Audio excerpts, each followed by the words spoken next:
کہ لوٹ کر بھی کوئی بے چین رہا، لوٹ کر بھی کوئی بے چین رہا اور لٹ کے بھی چین سے سویا کوئی، لوٹ کر بھی کوئی بے چین رہا لٹ کے بھی چین سے سویا کوئی۔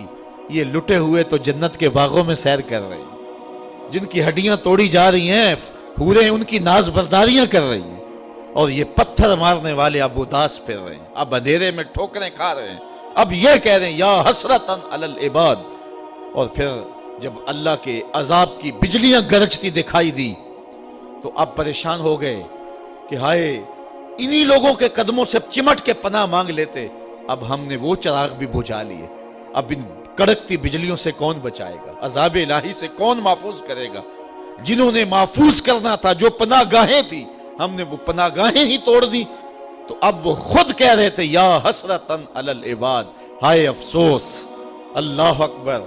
صاحبو، اگر قرآن مجید کی اس آیت کے مفہوم کو آپ دل میں جگہ دے چکے ہیں اور فہم اس بات کو قبول کر چکا ہے کہ اب وہ کیا کہہ رہے ہیں، کافر خود کہہ رہے ہیں، تو پھر بات سمجھنے میں دیر نہیں لگتی کہ جو حق ہوتا ہے وہ خود ہی بولتا ہے۔ حق جو ہوتا ہے اس کو دبایا نہیں جا سکتا ہے۔ کربلائیں سجتی ہیں تو پچھتانا یزید کو پڑتا ہے، پچھتانا ابن زیاد کو پڑتا ہے، پچھتانا شمر کو پڑتا ہے۔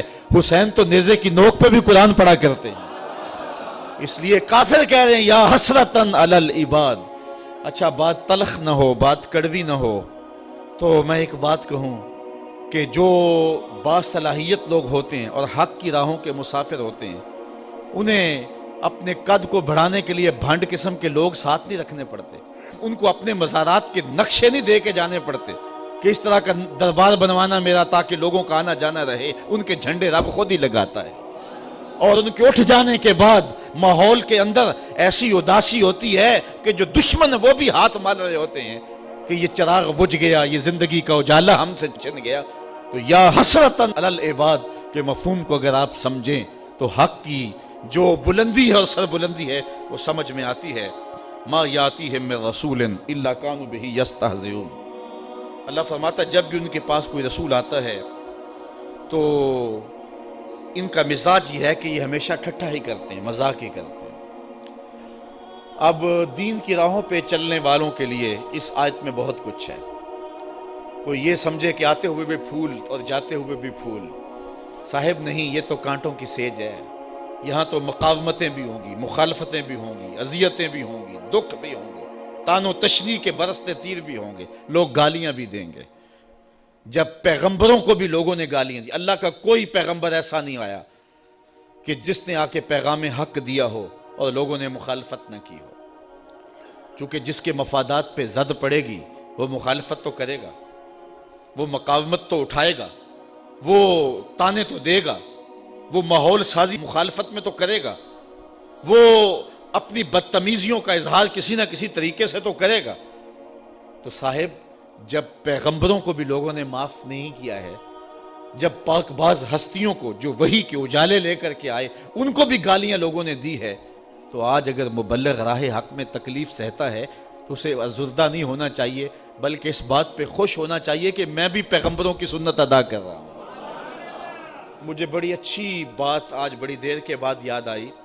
ایک زمانہ تھا جب درس قرآن کا نیا نیا آغاز ہوا تو لوگوں کا رجحان ہوا، تو ہماری بستی کی حالت تو خستہ ہی تھی، لیکن کچھ لوگ جب راغب ہوئے تو ایک صاحب نے ایک شوشہ چھوڑا اور اس نے کہا کہ اس شخص کے پاس جادو ہے اور جو جادو کر کے لوگوں کو اپنے قریب کر لیتا ہے۔ تو میرے ایک دوست تھے پیر بھائی، تو وہ بڑے ازردہ سے ہو گئے۔ اب تو برداشت کی سکت سب میں ہے، چونکہ روز جو ہو رہا ہے ہمارے خلاف تو اب تو عادت بنتی جا رہی ہے، لیکن اس زمانے میں بڑا مشکل تھا۔ تو اس نے کہا جی فلاں نے آپ کو جادوگر کہا ہے۔ تو میں نے کہا اچھا، حضور کی یہ سنت بھی ادا ہوگی، چونکہ حضور کو بھی جادوگر کہا گیا تھا۔ میرے ایک استاد ہیں، وہ مجھے ایک دن آ کے کہنے لگے کہ کچھ لوگ کہتے ہیں کہ رضا ثاقب کے پاس تسخیر قلوب کا وظیفہ ہے، اور وہ صبح فجر کے وقت جب سورج چڑھا ہوا ہوتا ہے تو سورج کی جانب منہ کر کے پڑھتا ہے، اور اس کے والد صاحب نے اسے بتایا ہوا ہے، تو اتنے لوگوں کا جو ہجوم ہے اس کے پاس یہ اس وظیفے کی وجہ سے ہے۔ تو میں نے کہا استاد جی اگر آپ اجازت دیں تو اس مرتبہ مصطفی اجتماع میں وہ وظیفہ بتا ہی نہ دوں سب کو. تو میں نے ان کو کہا کہ میں اس مرتبہ بتاؤں گا. تو خیر مصطفی اجتماع کے اوپر جو کیفیت تھی تو بات ادھر نہ آ سکی اور میں وہ وظیفہ نہیں بتا سکا. تو چلو آج میں بتا دیتا ہوں. وہ وظیفہ یہ ہے کہ جس نے یہ بتایا ہے کہ فجر کے بعد پڑھتے ہیں اس کو مغالطہ لگ گیا. میں فجر کے بعد نہیں پڑھتا.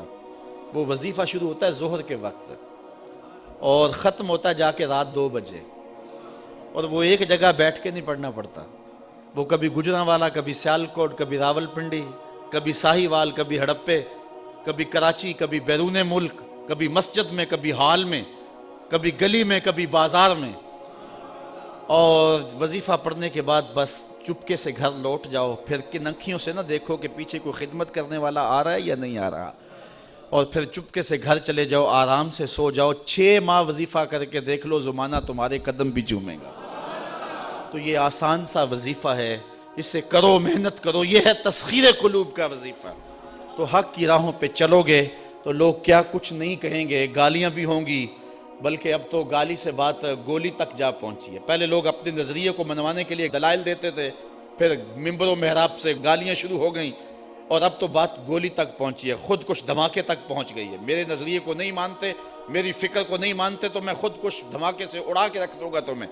عجیب رنگ ڈھنگ ہو گئے، عجیب صورتیں ہو گئی. تو ظاہر ہے جس کے مفاد پہ زد پڑے گی وہ مخالفت کرے گا. وہ کیا کسی نے کہا تھا کہ لوگ تو فنکار ہیں اس درجہ کے پل بھر میں، سنگے در کعبہ سے بھی اصنام تراشے. تم کون ہو اور کیا ہے داغ کبابی، لوگوں نے تو مریم پہ بھی الزام تراشے.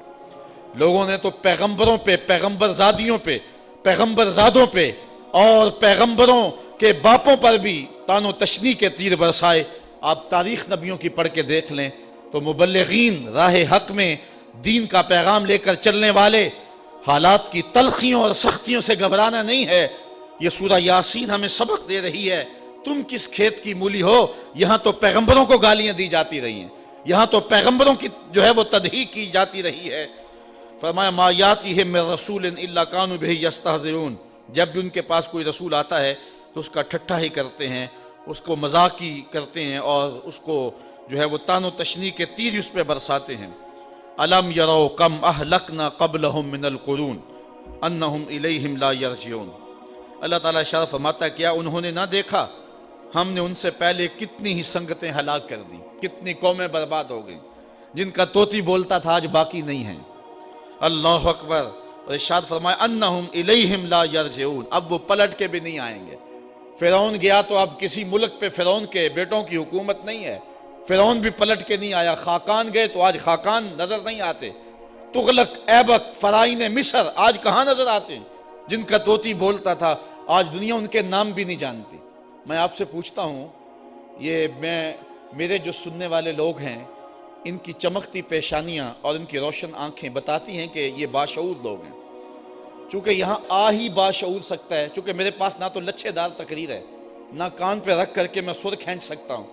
تو پھر ظاہر ہے جو ان مقاصد کے لیے آتے ہیں وہ ہمارے مجالس میں تو نہیں آئیں گے.